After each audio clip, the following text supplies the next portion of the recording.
예, 오늘의 모닝 브리핑 시작하겠습니다. 미증 시는 EU와의 어떤 관세 분쟁, 또 이제 부과한다고 했다가 유예한다라고 말을 바꿨죠. 이 보도에 큰 폭으로 올라가는 그런 모습을 보였고, 또 국채 금리도 빠졌습니다. 이제 금리도 하락하고 경제 지표도 잘 나오고 빅테크 올라가고 여러 가지 요인이 맞물리면서 상승폭을 키우는 그런 모습을 보였고요. 우리 증시는 2650 언저리까지는 삼성전자 없이 올라왔는데, 삼성전자가 이 위치에서 역할을 하는지 이 부분도 좀 봐야 될 것 같고, 우리 코스닥 시장에서는 어저께 대형 제약바이오 종목군들이 움직였잖아요. 이런 식으로 대형주들이 영향을 좀 줄 수 있는 상황이 되는지 이 부분도 살펴보도록 하겠습니다. 우선 미증시는 뭐 고르게 올랐습니다. 다우지수, 나스닥, S&P 500 지수 전부 다 2% 정도 전후에서 올라가는 그런 모습을 보였고, 업종 다 올랐어요. 예, 이미소비재가 많이 올라간 거는 이제 테슬라 영향이고 3% 이상 올라갔죠. 그리고 그 외에도 보통 지수가 올라갈 때 흔히 얘기하는 경기 방어주들은 빠지거나 거의 제자리거나 그렇거든요. 근데 뭐 경기 방어주로 분류가 되는 종목군들도 올랐어요. 오늘은 미증시가 고르게 다 올랐다. 전반적인 투자 심리가 다 좋았다. 이렇게 볼 수 있는데, 뭐 시장의 어떤 상승을 이끌었던 재료는 역시 트럼프의 발언, EU의 관세 50% 부과한다고 했다가 7월 9일까지로 유예했다라는 보도가 나왔죠. 여기에 또 트럼프가 EU 측에서 신속한 협상을 요청해 왔다, 이런 어떤 메시지를 또 올렸거든요. 그래서 EU 쪽하고 7월 9일 안에 어쩌면 협상 결과가 나올지도 모르겠다, 이런 기대감을 또 자극을 하게 됐고요. 그리고 또 일본 재무성에서 잠시 후에 또 설명드리겠습니다만은 국채 금리가 하락할 만한 어떤 정책을 펼칠 것 같다, 이런 내용들이 알려지면서 금리가 하락했습니다. 금리 하락하게 되면 또 투자들이 자신감을 갖게 되잖아요. 그래서 이 점도 이제 영향을 줬다라고 봐야 될 것 같고, 그리고 기본적으로 어닝 시즌이 거의 마무리가 되고 있는 상태인데, 기업들 실적이 당초 예상했던 것보다 이익 규모가 한 2배 정도 올라간 것 같다. 이제 이익 규모가 아니라 이익 성장률이 2배 정도 더 나온 것 같다. 그러니까 이렇게 이제 분석이 됐거든요. 그래서 주가가 최고치에서 많이 빠졌었는데 기업들의 실적은 계속 좋아지고 있으니까 그러면 빠졌을 때 매수해도 되는 거 아닌가? 뭐 이런 식의 어떤 판단을 투자자들이 했던 것 같습니다. 그리고 이제 주식시장에 대한 전망은 최근에도 계속 엇갈리고 있는데, 뭐 부담된다, 뭐 여전히 관세 전쟁, 금리도 낮은 수준은 아니기 때문에 부담된다, 이런 주장도 있는 반면에 JP모건 이런 데서는 다시 올라갈 거다. 뭐 여기 또 같은 숫자를 가지고도 해석이 달라요. 여기도 뭐 지표나 실적이나 관세 우려는 어차피 완화될 거기 때문에 다시 올라갈 거야, 이렇게 엇갈리는데, 오늘 같은 경우는 또 낙관론이 훨씬 더 많이 보도가 되는 이제 그런 날이었던 것 같습니다. 반면에 이제 그 연준 인사들은 계속 신중해요. 닐 카시카리 같은 경우는 관세 정책에 대한 영향을 계속해서 확인해야 된다, 이런 어떤 주장을 하고 있고, 또 다른 어떤 연준 인사 같은 경우는 최근에 기업들이 고용이라든가 설비 투자라든가 이런 것들에 대한 결정을 늦추고 있다. 그래서 좀 당분간 뭐 금리에 대한 어떤 변화 없이 계속 지켜봐야 되는 것 같다, 그러니까 이런 신중론을 제기하기도 했습니다. 근데 오늘 같은 경우는 그냥 트럼프의 어떤 관세 유예, 금리 하락, 그다음에 몇몇 기업들의 어떤 상승 요인, 뭐 이런 것들이 겹치면서 뭐 전반적으로 뭐 다 상승하는 그런 흐름을 보였던 것 같습니다. 근데 트럼프가 SNS에 또 글 올린 게 영향을 준 것 같긴 해요. 뭐 그 기존에 올렸던 거에다가 한 발 더 나가서 오늘 EU 측에서 회의를 좀 신속하게 잡겠다라고 연락을 했다라는 거예요. 그래서 우리 빨리 만나서 회의합시다, 이런 연락을 해왔다라는 거고, 자신은 이제 이런 중국과 마찬가지로 똑같이 EU에 원하고 있다, 더 많은 걸 미국에 개방하면 기쁘게 생각할 거다, 뭐 이런 취지의 내용을 올려서 EU하고 뭔가 좀 진행이 되나 보다, 이런 기대감을 또 자극을 했던 것 같습니다. 그리고 오늘 금리가 많이 빠졌거든요. 네, 금리가 이제 빠졌는데, 어제 어떤 뉴스가 있었냐면 일본 재무성이 그 설문을 돌렸대요. 그러니까 금융기관 19곳에다가 우리가 어떻게 했으면 좋겠어, 이걸 물어보는 설문을 돌렸다라는 거예요. 그래서 여기서 이제 그래서 투자자들이 생각하기에는 이게 장기채 발행이 줄어드나 보다. 그러니까 장기채 발행이랑 어떻게 보면 10년 이상 돈을 빌린다라는 걸 얘기하는 거거든요. 근데 초장기채는 한 30년 얘기하는 거예요. 그래서 아마도 일본이 30년 동안 우리가 돈을 빌릴 테니 이자를 이만큼 쳐주시오라고 하는 건데, 이 발행 규모를 좀 줄일 것 같다, 장기채를 그렇게 줄이게 될 것 같다라고 하면 채권 이제 공급이 줄어들게 되면 그 이자는 떨어지게 되는 거잖아요. 그래서 일본의 30년물 국채 금리가 떨어지고 미국의 10년물 국채 금리를 비롯해서 미국의 장기 국채도 떨어졌습니다. 그래서 이게 막 4.6 가서 뭐 4.7 넘어가면 안 되고 뭐 이런 거 있다라고 제가 말씀드렸잖아요. 그래서 근데 이번에 아마 4.7 넘어가진 않을 것 같다라고 그때 설명을 드렸던 것 같은데, 근데 어쨌든 결과적으로 일단 국채 금리는 다시 떨어졌습니다. 그래서 4.44%까지 떨어지면서 이 부분도 아마 안도감을 줬던 게 아닌가 이렇게 이제 보여집니다. 그 다음에 지표도 오늘 괜찮았는데 5월 컨퍼런스 보드 소비자 신뢰 지수인데 이게 이제 어떤 지표냐면 소비자들한테 물어보는 거예요. 설문을 딱 물어봐가지고 지금 경제 상황 어떤 것 같아요? 라고 물어보고, 그럼 경제 상황이 이렇게 이걸 대비해서 여러분들은 어떻게 하고 있어요? 이런 걸 물어보는 거예요. 그래서 종합적으로 지난달보다 나아졌다, 나빠졌다 이렇게 이제 같은 항목을 물어봐서 지난달에는 10만큼 안 좋다고 했는데 이번 달에는 7만큼 안 좋다고 답변했는데 그럼 3만큼 올라가게 되고, 그러니까 이런 형태가 되는 거거든요. 근데 확 올라갔어요. 예, 미국과 중국 간의 관세 부과가 내려갔잖아요.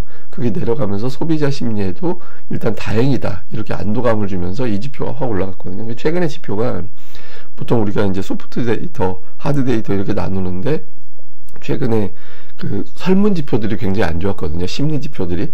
그래서 이게 나중에 실물 지표도 안 좋게 만들 수도 있겠다라고 생각을 했는데, 이 지표가 회복된 걸로 봤을 때는 전체적인 소비 심리가 이제 바닥을 쳤구나 이렇게 해석을 하는 거죠. 근데 물론 세부 데이터는 그렇게 썩 좋진 않아요. 그러니까 이게 이제 밑에 보는 두 항목이 뭐냐면 저축 많이 하고 있으세요? 그다음에 이것 때문에 소비를 좀 지연하고 있나요? 그러니까 뭐 이게 불안해가지고 지금 살까 말까 하다가 이제 미룰 수도 있는 거잖아요. 그리고 나는 지금은 돈 쓰는 것보다 저축하는 게 나을 것 같아 이렇게 생각하는 사람들이 있을 거잖아요. 근데 그렇게 답변하는 비율이 올라가 있어요. 그러니까 저축을 할 거야, 나는 소비를 좀 늦추고 있어, 지켜볼 거야, 안 사고, 그러니까 이렇게 답변하는 사람들 비율이 아직은 높거든요. 그래서 아직 세부 데이터 상으로는 완전히 복원된 건 아니고 지난달보다는 좋아졌다 정도.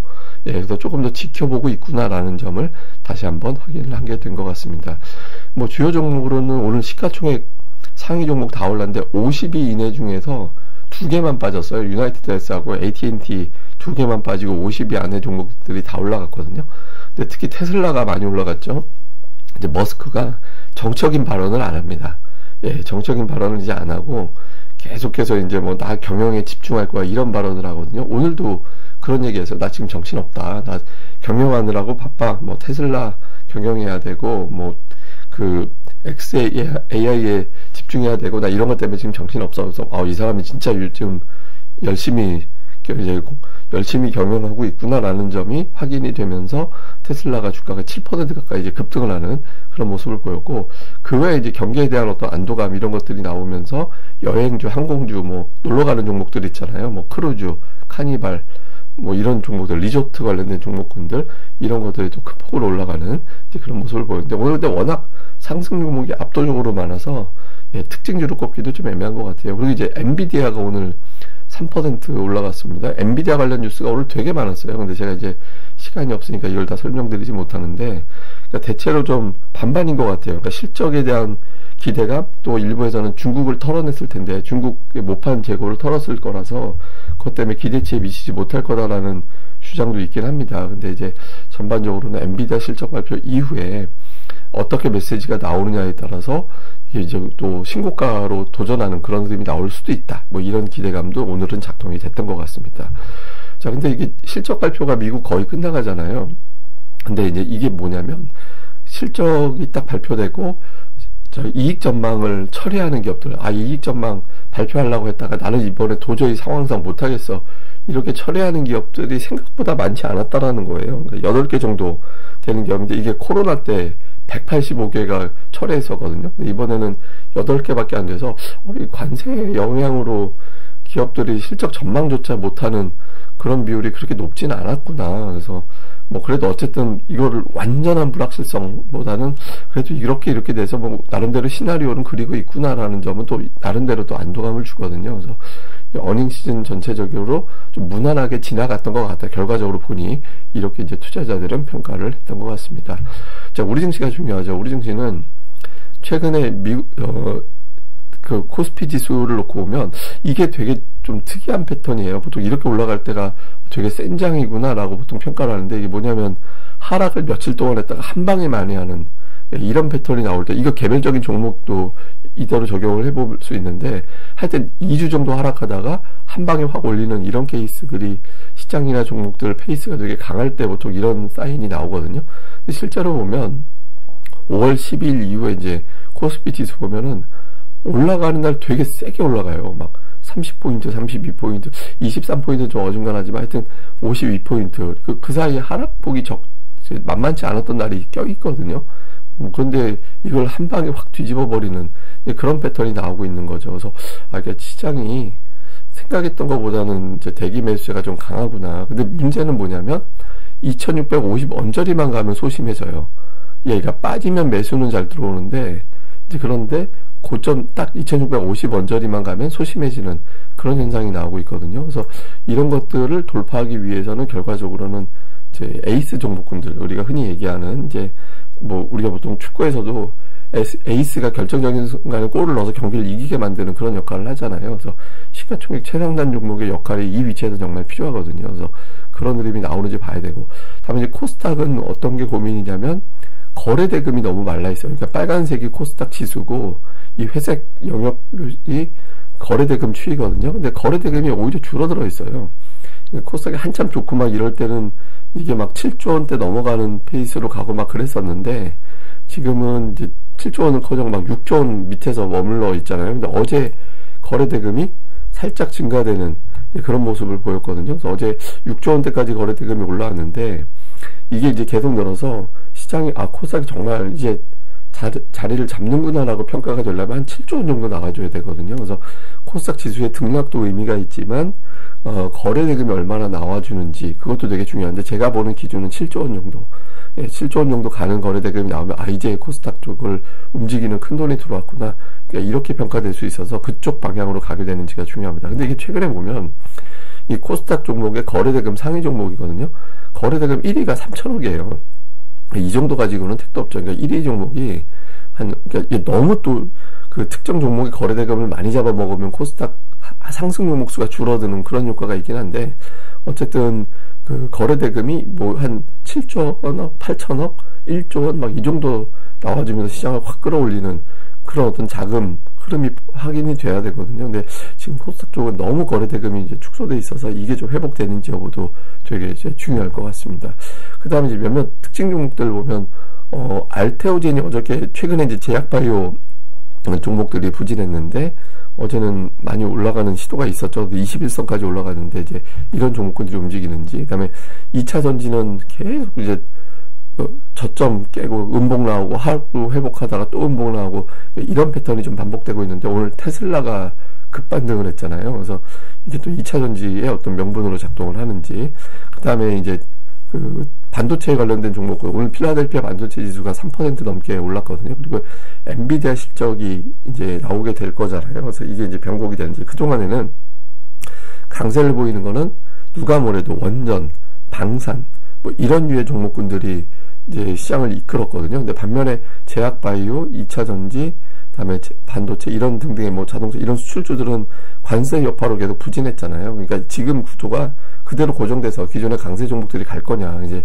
저는 이제 못난이 종목이라고 표현을 하는데, 이 못난이 종목군들이 하나 두 개라도 여기서 이제 벗어나면서 돌아설 거냐, 이런 구도. 그러니까 좀 시장에 어떤 변화가 생기려면 못 갔던 종목들이 회복돼야 변화가 생기는 거잖아요. 그러니까 이런 구도가 생기는지도, 생긴다라고 단정하는 게 아니라 생기는지 여부를 계속해서 체크해 보실 필요도 있는 것 같습니다.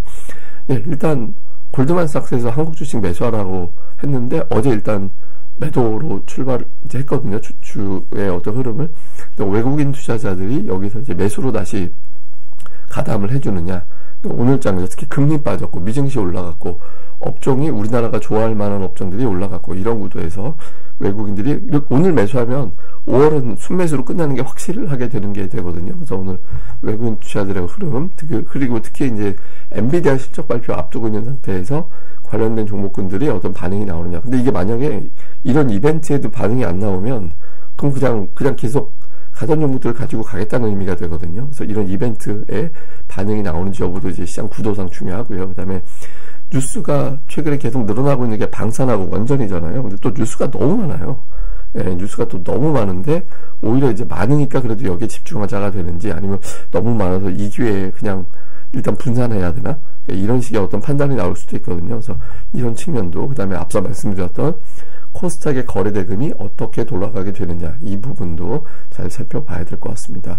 근데 현재 이제 코스피 대비 어제 하나증권에서 나온 차트인데, 저는 이제 이게 또 느껴지더라고요. 그러니까 코스피 대비 플러스 수익률이 나 있는 종목군들을 쭉 나열을 해서 보면, 업종으로 보면 두드러진 게 역시 원전, 그러니까 방산, 증권이나 이런 종목군들, 이런 것들이 이제 강하고, 그 외에 이제 조선이 조금 더 높고, 엔터주 뭐 이런 등등이 높거든요. 그래서 그러니까 이런 구도로 돼 있고, 이제 지수보다 약한 종목군들이 오른쪽에 돼 있고, 그러니까 강한 종목들이 더 계속 강세를 보이면서 갈 건지, 그러니까 못난이 종목군들에서 돌아서는지, 이 구도가 지금은 되게 중요하거든요. 왜냐면 이제 일정이 엔비디아 실적 나오고, 우리나라 이제 주말에도 미국이 물가지표 나오고, 다음 주에 우리나라 대선이 있고, 이런 거. 이 중에서 특히 이제 실적이나 대선 같은 경우는 주식시장에 어떤 약간의 변화를 유발할 수 있는 사안이 됐거든요. 그래서 여기 어떤 변화가 근데도 안 생긴다면 그냥 계속 가겠다라는 거야. 기존의 종목들대로 그쪽으로만 계속 밀어붙이겠다라는 게 될 수 있어서, 요 이벤트 전후에서의 어떤 변화가 생기는지 여부가 되게 중요한